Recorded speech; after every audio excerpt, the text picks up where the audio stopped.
தென்கிழக்கு தேன் சிட்டு செம்பருத்தி பூ மொட்டு செல்லம் கொஞ்சுதே தாலாட்ட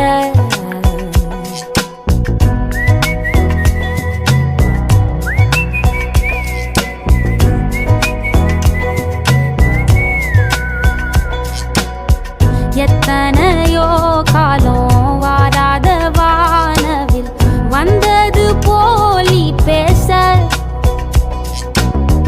உச்சியில நீந்தும் ஆகாச மீனென துள்ளிடுதே ஓ ஆசை மழை அடிக்கும் ஓஞ்சிரிப்பில் செடி முளைக்கும் நான் பூவாக வெயில் அடிக்கும் நாள் வரைக்கும் கொட பிடிப்பேன் தாயாக நீ நீ சொல்லும் கதை நான் கேட்கும் வர நாமாவும் மாய பறவைகளே தென்கிழக்கு தேன் சிட்டு செம்பருத்தி பூ